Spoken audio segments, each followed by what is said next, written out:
le hizo para recordar este primer aniversario de su muerte fue muy bonito, muy sentido. Fue en una iglesia del centro de acá de Quito, con un lleno total.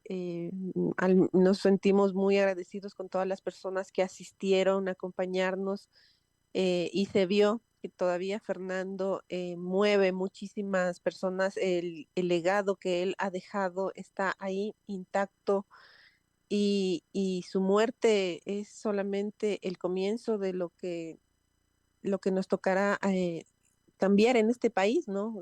Fernando, como usted mismo lo dijo, se inmoló prácticamente para que este país tenga un cambio trascendental, que no lo vemos hasta ahora porque no hay una política definitiva, no hay una voluntad política por parte de quienes están en el gobierno de luchar contra la corrupción. Ahora estamos viendo que quitan a unos para ponerse ellos, lo cual no está bien bajo ninguna circunstancia. Pero, pero el tema del Fernando nos corresponde a todos, todos los ciudadanos que de una u otra manera se ven representados por él, en seguir, ¿no? Seguir sus pasos. Sus investigaciones, todas las investigaciones se convirtieron en una especie de enciclopedia contra la corrupción, y lo que se ha visto ahora es que Fernando jamás se equivocó en las investigaciones, en las denuncias que puso en fiscalía, que algunas, que la mayoría de ellas, incluso la de su propio asesinato, están paradas en fiscalía. No sé cuál sea el motivo real por el que no avanzan estas investigaciones. El caso Petrochina, que se puso en el 2018, no se ha movido. El caso de contra la empresa de Schlumberger, que se puso un día antes de que Fernando sea asesinado, y ha pasado más de un año, tampoco se mueve la investigación. La misma causa de su propio asesinato, contra estos 5 asambleístas que hoy buscan la reelección, sigue paralizada. El tema de la ejecución extrajudicial, donde está implicada la Policía Nacional por su omisión dolosa en el cuidado y protección de Fernando, también está paralizada. Entonces, sí llama la atención todas estas cosas que suceden en torno a las investigaciones, ¿no? Se ve en otros temas, en otros casos que son mediáticos, una agilidad única, ¿no? Salen sentencias de menos de 3 meses, y sentencias que resultan vergonzosas también, ¿no? Porque se ha visto que se prestan para operaciones eficaces, una figura que está puesta en el Código Integral Penal, pero que se la está utilizando de alguna forma para beneficiar a personas que ni siquiera han devuelto lo que se robaron. Tienen sentencias de 30 a 40 meses, ya en febrero, marzo del año que viene estarán libres, como si nada hubiera pasado en este país.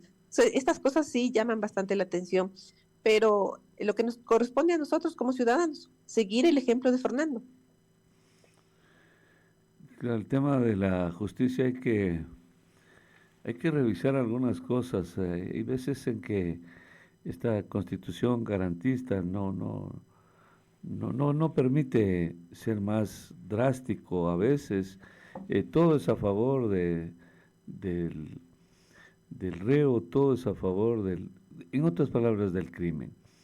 Pero hay que luchar durísimo, era justamente lo que lucha. Fíjense que el otro día estábamos viendo ya la lista de posibles candidatos a la presidencia, hablemos a la presidencia porque ese era ya su rango también de Fernando, su categoría de candidato presidencial con enormes posibilidades de triunfo. Y decíamos, hay algunos candidatos que tienen una trayectoria deleznable y decíamos, aquí lo extrañamos a Fernando. Ellos no darían un paso adelante si estuviera Fernando Villavicencio. ¿Dónde nos conseguimos otro de ese nivel, de esa talla, con esa entereza, para que los ponga en su sitio? Porque salen al recreo porque el profesor abandonó la clase, abandonó el aula.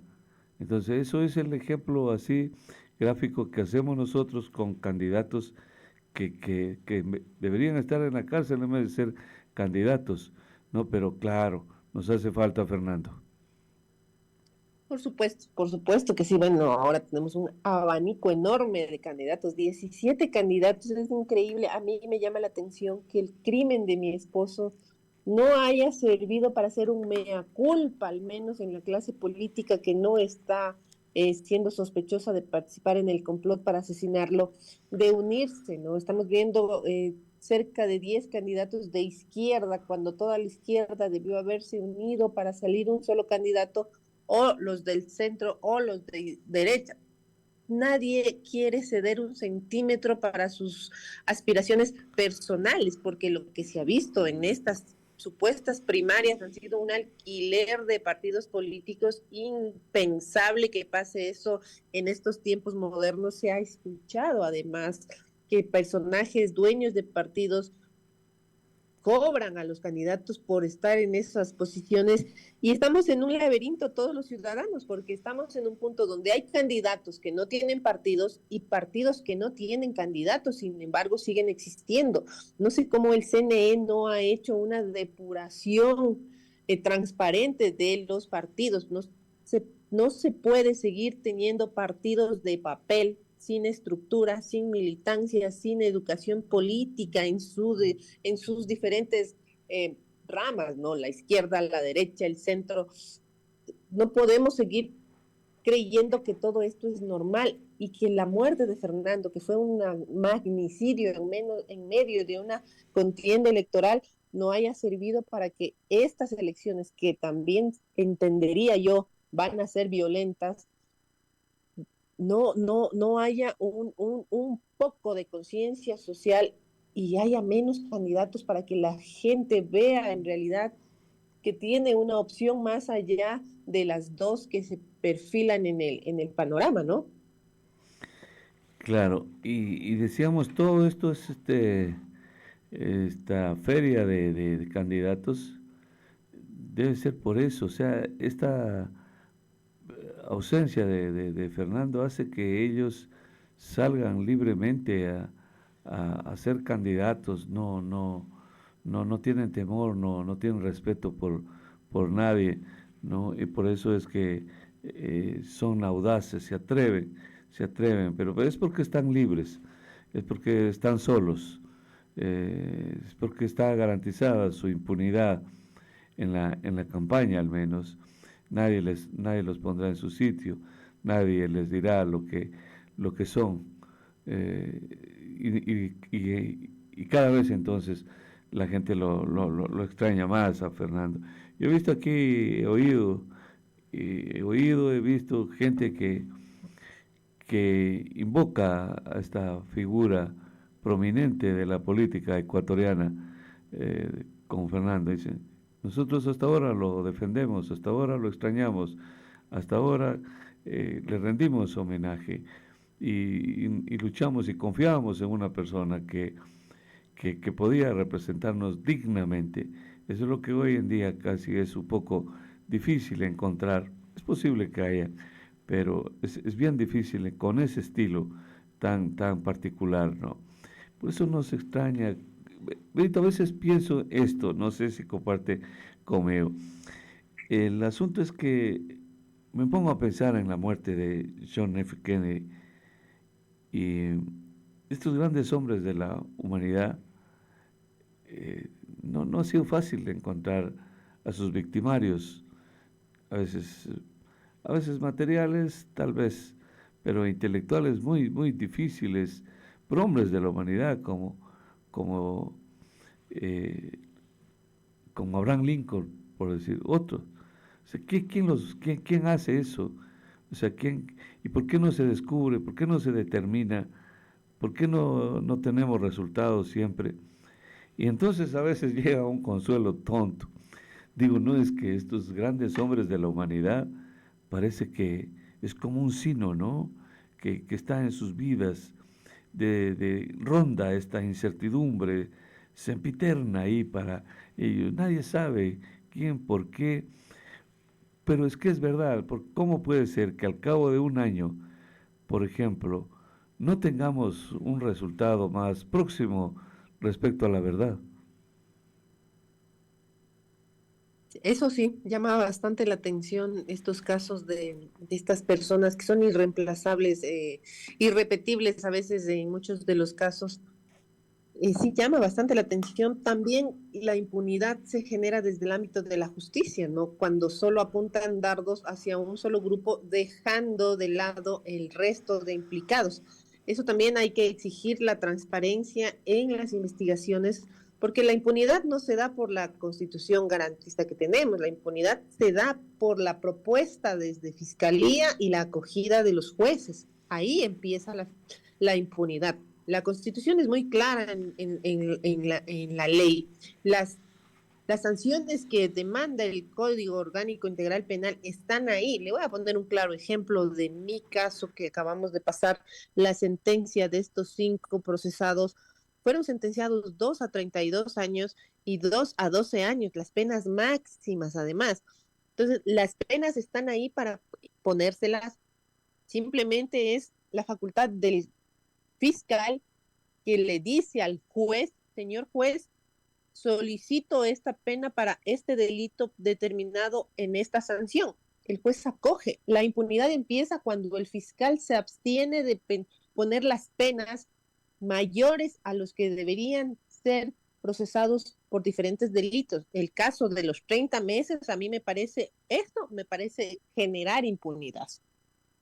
Mi caso, sentenciado a más de 30 años, 2 personas, que son los peones, los últimos en el eslabón de mando, sentenciados a más de 30 años y obligados a pagar más de $500,000 de indemnización, poniéndome también en peligro con esta indemnización incobrable. Además, jamás estas personas van a pagar eso. Esto es una sentencia hasta burlesca para la familia. Les ponen $500,000 para que se pague como indemnización en reparación integral. Y acá en el caso Metástasis, por ejemplo, a esta señora Mayra Salazar le ponen una indemnización de $5,000.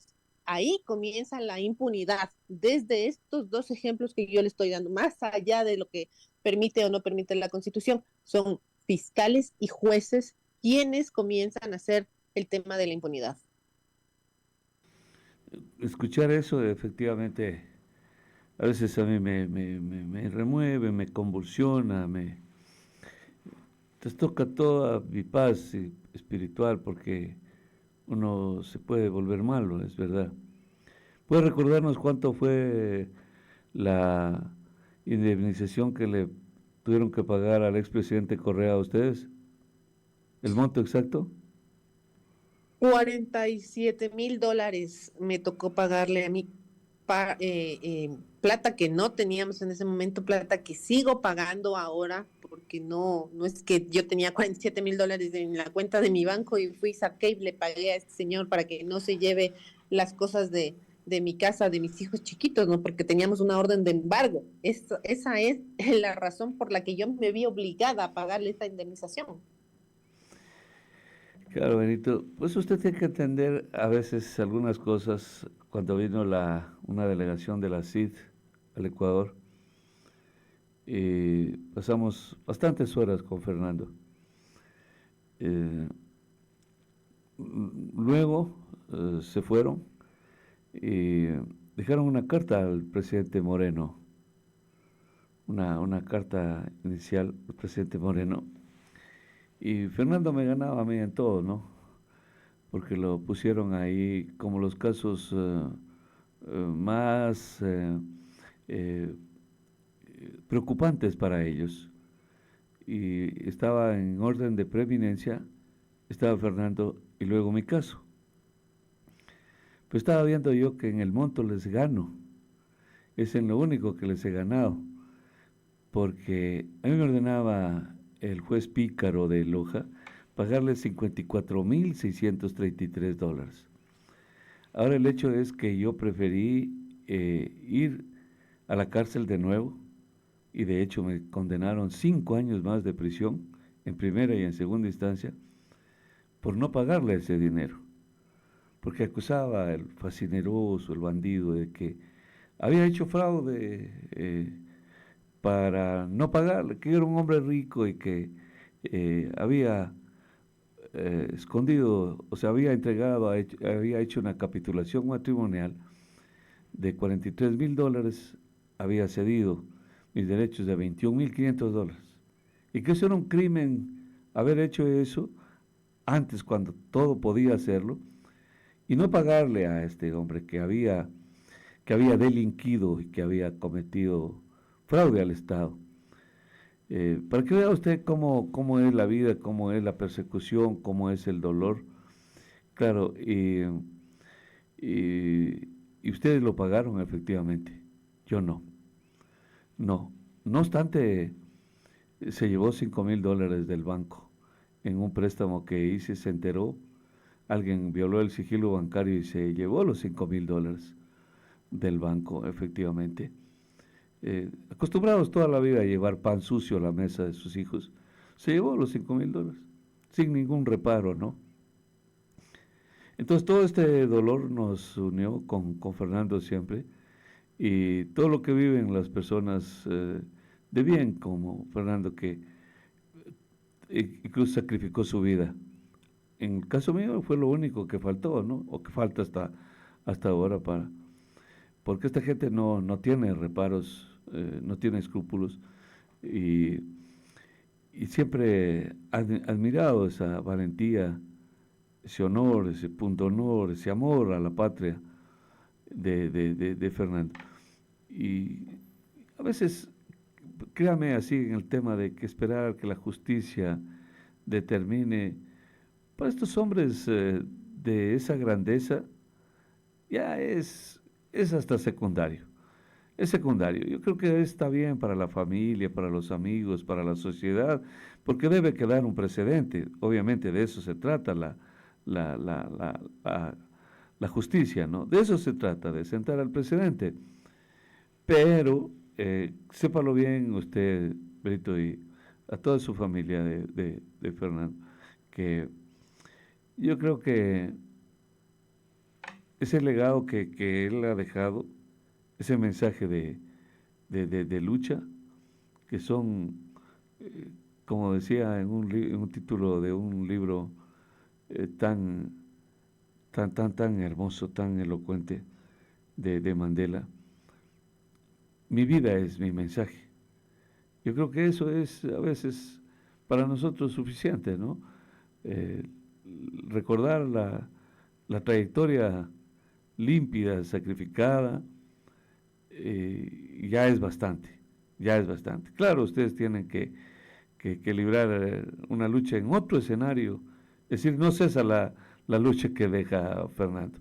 Hay que seguirlo, pero ¿por qué cree usted que en la fiscalía se puede dilatar tanto este caso? ¿Por qué cree usted?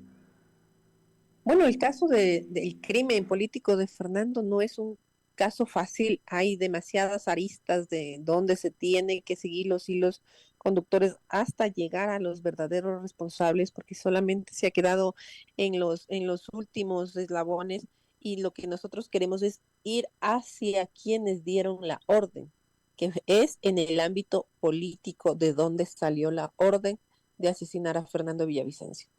Es hacia allá donde tenemos que ir y hacia allá tienen que ir las investigaciones, pero es un tema complicado, peligroso además, porque los actores políticos no solo están involucrados con el narcotráfico, sino con los grupos de delincuencia organizada.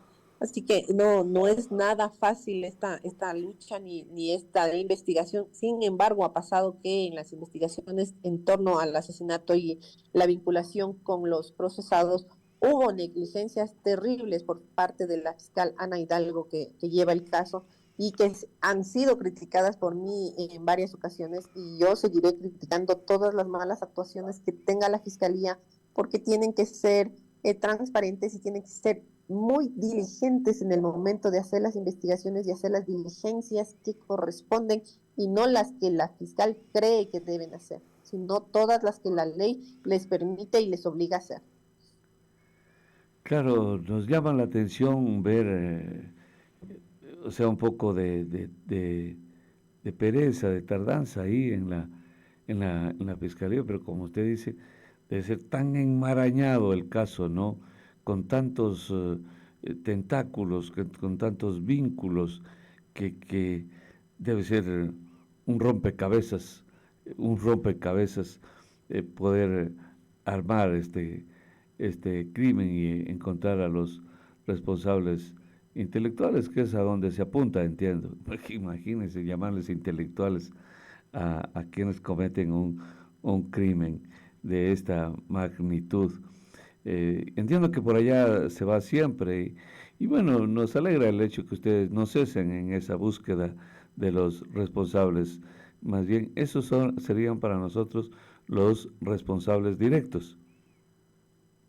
Así es. Bueno, los responsables directos fueron los que fueron asesinados en la custodia del Estado ecuatoriano, ¿no? Los sicarios que participaron del crimen de Fernando y que luego estaban bajo resguardo estatal fueron asesinados en circunstancias muy sospechosas que hasta el día de hoy no se esclarece este crimen que debería también ser investigado porque por ahí también vamos a llegar a los responsables del interés que tenían en silenciar a los sicarios para que no cuenten más y estas mismas personas deben ser las que están vinculadas a los autores intelectuales. Pero como le digo, es un proceso largo que demanda tiempo y energía, así que nos toca armarnos de toda la valentía y la perseverancia que mantuvo Fernando durante todos estos años. Yo ya llevo 14 años en esto, desde el día que nos allanaron mi casa y empezó toda la persecución implacable que tuvo el gobierno de Rafael Correa contra nosotros, una familia de un periodista que fuimos vulnerados, allanados, perseguidos, vejados económicamente, psicológicamente, atropellados por toda la instancia estatal, hasta que termina con el asesinato de mi esposo. Entonces, yo ya llevo más de una década en esta pelea y no voy a rendirme porque esa no es una situación que esté visible en mi futuro. O sea, yo tengo que ir hasta el final, hasta llegar hasta los responsables directos de la muerte de Fernando. Claro, esto es un asunto. Entiendo que en esta vorágine política que vive el país, de todas maneras, la familia de Fernando habrá sido tentada para participar en alguna dignidad. ¿Se dio eso o no?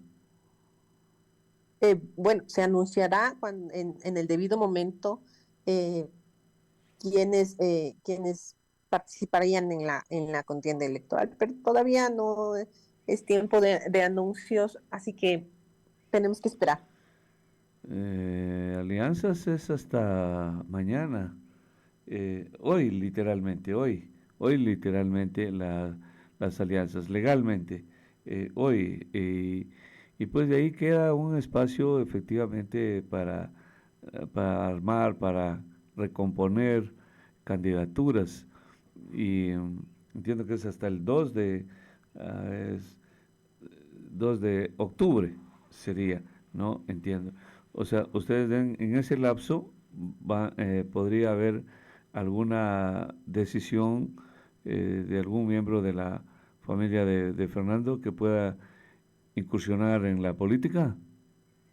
Claro que sí, se hará el anuncio en el momento que sea oportuno, ¿no? Porque no hay que lanzar Ah, conjeturas ah, anticipadas. Esta entrevista es para hablar del sí, primer sí, año de... sí, sí, pero no obstante nada que no se converse, no. Es decir, el hombre era un hombre que, si bien es cierto, arranca en el periodismo, pero termina en la política y todo lo que él también estará expectante, ¿no? Pero no, eso no pasa nada, no pasa nada. Lo que supongo que siempre será en la línea, será en la, en la, más bien en la adhesión a alguna organización política afín a sus principios, ¿no? Me refiero a los principios de Fernando, a la lucha Por de él. supuesto, Fernando siempre fue un periodista político, un periodista que Sí, no solamente se quedaba en el tema neutral, él tomaba partido de la sí, situación sí. y eso le generaba conflictos con el gremio periodístico. Sin embargo, él trascendió y saltó hacia la palestra política porque desde el tema periodístico ya no se podía hacer más de lo que él ya hizo, porque Exactamente. Fernando hizo una labor titánica en tema de periodismo de investigación. Es más, todas sus investigaciones hoy día se han reflejado en verdaderas, Exactamente. cuando en debido momento hubo incluso dudas de todo lo de la veracidad de sus informaciones. Así que como les Sí, dije antes, todas estas investigaciones, incluso su cuenta de Twitter, que hoy que se llama X, es como una enciclopedia de donde uno va y busca y dice, mira, aquí ya lo dijo y está pasando exactamente igual. sí. Entonces, sí, Una fuente de consulta, es verdad. el tema Eh, del salto de nosotros hacia el tema político, claro que tiene que ser en la misma línea con un partido que no esté dentro del abanico de sospechosos del crimen de Fernando, obviamente, y donde Fernando sí haya tenido una afinidad de amistad con estas eh, personas que también son parte exacto. de estas contiendas, ¿no? Pero sí, ya en su debido momento se hará la publicación, así que Ya, pues, esperemos seguir todo lo que Fernando dejó inconcluso.